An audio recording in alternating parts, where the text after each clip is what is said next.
All right, so as I was finishing up the remote cooler setup on my 10R80, I noticed the transmission fluid was pretty dirty. Apparently that's decently common on these trucks. I decided I'm gonna go ahead and flush it all out, put new fluid in, and that way I had a peace of mind. It's fresh fluid that wasn't gonna be dirty, you know, running through the back of my mind all the time anytime I launch it. So I'm gonna go ahead and do that. While I'm underneath there, I'm also gonna do the transfer case as well. And without further ado, I'm gonna get right on in there and start draining it. Shouldn't be too big of a job, fingers crossed. Good news is the transfer case is as simple as a 3/8 drive. Loosen the top, loosen the bottom. Top will be for airflow, bottom will be your drain, and then top will be for filling. But super simple, so I'm gonna back these out real quick. Oh yeah, I can even do this one-handed, which is not typical of anything I touch. Now, hopefully, these weren't terribly tight, but they are held on with some sealant. I'm gonna back this up just a little bit. Hopefully, I can catch everything. Look at that, nailed it. Anyways, pretty dirty, not as dirty as the transmission fluid, but still not the color I wanted, so I'm just gonna go ahead and swap her out.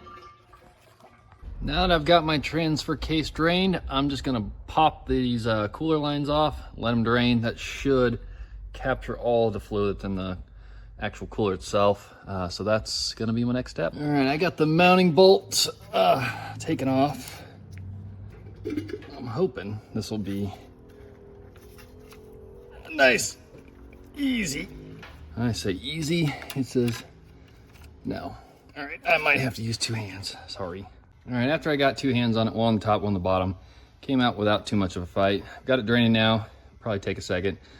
I'm gonna end up blowing a little air in this top, let's call it hose there, force the rest of it out. All right, now that I got the cooler adapter back safely secured and installed and it all drained, time to move on to these nuts that are holding on the heat shield here. So I'm gonna get those off and then I guess I can show you the pan bolts that are underneath it.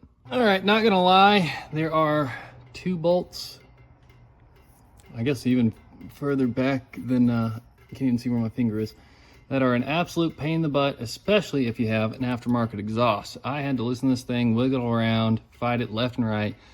Anyways, they are nuts for the shield and two back bolts for the pan itself.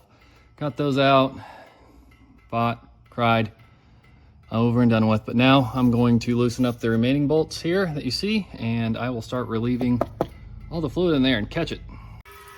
Easy does it. Just remove the front couple bolts and lightly loosen the ones behind it. It'll start draining. So, you know, it's not completely out of control. I'm catching most everything. I'm gonna let that drain for a minute and then loosen a couple more until it's really hanging, and then finally take the last two out. So I'll be right back once the pan's off. Now that the pan's out, it's not near as bad as I thought it was. I don't have a lot of clutch material or anything on the magnetic disc there. I guess this ULV just turns brown pretty quick. It still smelled like regular ATF, nothing really concerning there, but nonetheless, I'll be able to sleep at night knowing my fluid is fresh and clean. Well, at least for a short period of time, but pan's out. A quick little look underneath here. There's what a 10R80 valve body looks like. This is gonna be my filter. I went ahead and bought one of those bad boys. So I'm gonna rip that out and stick the new one in and clean the pan. And there'll be reverse steps. So relatively straightforward job minus the couple of bolts in the back there. Those were the only real pains in the butts. There's the clean pan and new filter on. You have one short bolt here and one long bolt here. Both 8s came right out. New filter went right in. Gasket goes on the nozzle there, sold separately. Be sure to get a new one or reuse your old one. I'm not gonna tell you what to do, but I don't think it's too expensive.